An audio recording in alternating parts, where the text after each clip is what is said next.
இன்னைக்கு நம்ம என்ன பார்க்க போறோம்னு சொல்லி பார்த்தோம்னா, ஒரு நேயரினுடைய கேள்விக்கான விடையை தான் பார்க்க போகிறோம்.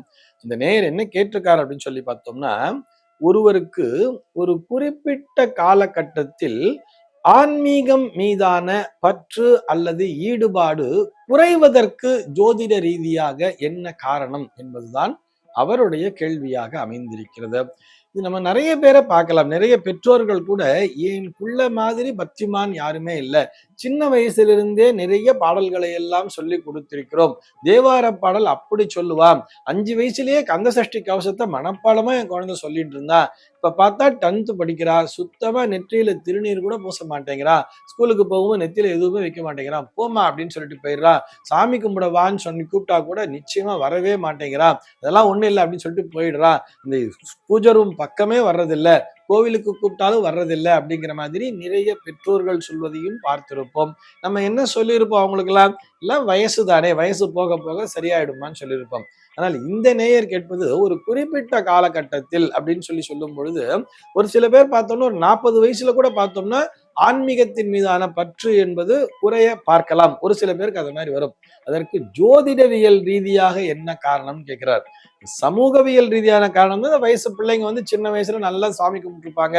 அதுக்கப்புறம் ஒரு ஸ்கூல் முடிக்க போற ஸ்டேஜ் ஒரு +1 +2 அப்புறம் வந்து இந்த காலேஜ் எல்லாம் வரும்போது சாமி கும்பிடுறதுங்கிறது குறைஞ்சு போயிருக்குங்கிற மாதிரி சொல்லலாம். ஆனால் ஒரு வயது ஒரு 40 45 வயசுல இருக்கிறவங்க கூட திடீர்னு பார்த்தா இறை வழிபாட்டினை சுத்தமாக வேண்டாம் என்று ஒதுக்கி விடுகிறார்கள். ஒரு சில பேர் 60 வயசுல ஒதுக்குறவங்களை கூட நான் பார்த்திருக்கேன். அதற்கு ஜோதிடவியல் ரீதியாக என்ன காரணம் சொல்லி பார்த்தோம்னா, கேத்து என்கின்ற கிரகம் தான் காரணம். இந்த கேத்துவைத்தான் ஞானகாரகன் என்றும் சொல்லுவார்கள். அதே கேதுதான் மன சஞ்சலத்தையும் தரக்கூடியவர், கடுமையான குழப்பத்தினையும் தரக்கூடியவர். இவர்களுக்கு ஆன்மீக ரீதியான தேடுதல்கள் என்பது அதிகமாகவே இருக்கும். நிறைய பேரை பார்க்கலாம். நம்ம 12ஆம் பாவகத்திலே கேத்து இருக்க பிறந்தவர்கள் வந்து அவர்களுக்கு மறுபிறவி கிடையாதுங்கிற மாதிரிலாம் சொல்லி வச்சிருப்பா. அப்படிலாம் இல்ல, மறுபிறவி நிச்சயமாக இருக்கும். ஆனால் 12ஆம் பாவகத்திலே கேத்து இருக்க பிறந்தவர்களுக்கு ஒரு குறிப்பிட்ட காலகட்டத்திலே, அதாவது அந்த கேத்துவினுடைய தாக்கம் அதிகமாக இருக்கின்ற நேரத்திலே கடுமையான குழப்பம் என்பது வந்து சேரும். நான் இவ்வளவு தூரம் நான் சாமி கும்பிட்டுட்டே இருக்கேன், நான் இறை வழிபாடு செஞ்சிருக்கேன், நிறைய தான தர்மங்களை செய்திருக்கிறேன், முன்னோர் வழிபாடெல்லாம் குறையில்லாம செஞ்சிருக்கேன். ஆனா பார்த்தா எனக்கு இப்படி ஒரு கஷ்டம் வந்துருச்சு, நான் எதிர்பார்க்கவே இல்லையே, எனக்கு ஏன் இந்த மாதிரியான ஒரு கஷ்டம், நான் ரொம்ப ஆபீஸ்ல நேர்மையா இருந்தேன், என் பேர்ல எவனோ ஒருத்த மொட்டை பெட்டிஷன் போட்டான், என்ன சஸ்பெண்ட் பண்ணிட்டாளே, அவன் லஞ்சம் வாங்கினவெல்லாம் அவெல்லாம் நல்லா இருக்கான், என்னை மட்டும் சஸ்பெண்ட் பண்ணிட்டாளேங்கிற மாதிரி ஒரு எண்ணம்ங்கிறது இவர்களுக்கு வந்திருக்கும். அதனால் நான் தப்பே பண்ணாம நான் தண்டனையை அனுபவிக்கிறேனே அப்படின்னு சொல்லிட்டு சாமியும் இல்லை பூதமும் இல்லை எதுவும் தேவையில்லைன்னு சொல்லிட்டு ஒரு ஃப்ரஸ்ட்ரேஷனுக்குள்ள போயிருப்பார். அதற்கு காரணம் இவர்களுடைய ஜாதகத்திலே இருக்கக்கூடிய கிரக நிலைதான். கேத்து போன்ற கிரகங்கள் தான் இது போன்ற மனநிலையை தரும். இந்த கேது என்ன பண்ணும்னு சொன்னா, ஆன்மீக ரீதியான நிறைய தேடுதல்களை தரும். இவர்களுக்கு வந்து அதற்கான கேள்விக்கான விடை என்பது கிடைத்திருக்காது. அந்த விடை எப்பொழுது கிடைக்கும் என்று சொன்னால், தகுந்த குருவின் மூலமாகத்தான் கிடைக்கும். அந்த கேத்துவின் மீது குருவினுடைய பார்வை விழுகிறதுன்னு சொன்னால், அந்த கேத்து திசையிலேயே இந்த குரு புக்தி வருகின்ற காலத்துல பார்த்தோம்னா ஒரு நல்ல குரு என்பவர் கிடைப்பார். அந்த குருவின் மூலமாக இவர்களுக்கு அந்த ஆன்மீக ரீதியாக இருந்த தேடுதல்களுக்கெல்லாம் விடை கிடைக்கும் பொழுது மீண்டும் இவர்கள் பக்தி மார்க்கத்திற்குள்ளாக நுழைந்து விடுவார்கள். அதன் பிறகு இவர்களுக்கு ஆன்மீக ரீதியாக சுத்தமா சந்தேகமே வராது. அவர்களைப் போல் ஞானிகளே இல்லை என்கின்ற லெவலுக்கு போயிடுவார். மிக உச்சநிலையையும் தொடுவார்கள் அதே கேத்துவின் மூலமாக. அதனால தான் கேத்துவினை ஞானகாரகன் என்ற பெயரிலும் சொல்லி இருப்பார்கள். இது ஏன் சார் அந்த மாதிரி அப்படின்னு சொன்னா, இது எல்லாமே கர்ம வினைதானே.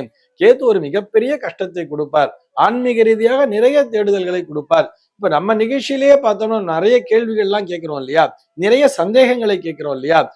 ஏன் இந்த மாதிரி பண்றா, எதுக்காக இந்த நைவேத்தியத்தை பண்ணணும், ஏன் இந்த நேரத்துல இந்த மூர்த்தத்தை கொண்டாட வேண்டும், இறை சக்தி என்பது எல்லாம் ஒன்றுதான். ஆனால் ஆடி மாதத்திலே எதற்கு அம்மனை கொண்டாட வேண்டும், புரட்டாசி மாதத்திலே எதுக்கு பெருமாளை கொண்டாட வேண்டும், தனியா புரட்டாசினாலே நமக்கு பெருமாள் ஞாபகம் எதுக்கு வர்றது, ஆடினாலே எதுக்கு அம்மன் ஞாபகம் வர்றதுங்கிற மாதிரி எல்லாம் நிறைய சந்தேகங்கள்ங்கிறது வருது தெரியுமா. இந்த சந்தேகங்களுக்கான முறையான விடை, தெளிவான விடை கிடைக்கும் பொழுது மனம் என்பது தெளிவடைகிறது. கிடைச்சா கூட அதை ஏத்துக்கக்கூடிய மனப்பக்குவம் மனப்பக்குவம் வர்றதில்லைங்கிறது ஒரு சில பேருக்கு இருக்கும் தெரியுமா? அதற்கு காரணம் என்னன்னா, ஜாதகத்திலே இருக்கக்கூடிய கேத்துவினுடைய சஞ்சாரம் தான். அந்த கேத்துவானவர் எந்த இடத்திலே இருக்கிறார், மேலும் கேத்துவினுடைய ஒரு திசா புக்தி காலமானது செல்கிறது, திசை காலமோ அல்லது புக்தி காலமோ சென்று கொண்டிருக்கிறது என்று வரும் பொழுது அந்த குழப்பத்திற்கான விடை என்பது அப்பொழுது கிடைக்காது. ஆனால் கேத்துவினுடைய அந்த பாகமானது முடியும் பொழுதும் அல்லது ஒரு குருவினுடைய பார்வையை பெறும் பொழுதும் அந்த குருவின் மூலமாக அவர்களுக்கு மன தெளிவு என்பது கிடைத்தும் அவர்களைப் போல் ஒரு சிறந்த ஆன்மீகவாதிகள் இல்லை என்ற லெவலுக்கு அவர்கள் உச்சத்தினை தொட்டு விடுவார்கள். நம்ம நிறைய பேரை எக்ஸாம்பிளா பார்க்கலாம். பட்டினத்தாரை பார்க்கலாம், அருணகிரிநாதரை பார்க்கலாம். இவர்கள்லாம் அந்த கேத்துவினுடைய தாக்கத்தினை பெற்றவர்கள். அந்த கேத்துவினுடைய தாக்கத்தின் காரணமாகவே ஒரு குழப்பமான சூழ்நிலைக்கு சென்று வாழ்விலே மிகவும் மோசமான நிலைக்கு சென்றிருப்பார் அருணகிரிநாதர். தன்னுடைய உடம்பினால் நோயால் பாதிக்கப்பட்டு மிகவும் கஷ்டமான ஒரு சூழ்நிலைக்கு போய் மிகச்சிறந்த மகானாக உருவெடுத்திருப்பார். அதற்கு காரணம் அந்த கேத்து என்கின்ற ஒரு கிரகம்தான். இது போன்ற சந்தேகங்கள் உங்கள் மனதிலே தோன்றலாம். உங்கள் மனதிலே தோன்றக்கூடிய சந்தேகங்களை கீழே உள்ள வாட்ஸ்அப் எண்ணிற்கு அனுப்புங்கள். நம்முடைய அர்த்தமுள்ள ஆன்மீகம் பகுதியில் அவை பற்றி விரிவாக விவாதிக்கலாம். சர்வே ஜனாஹ சுகினோ பவந்து.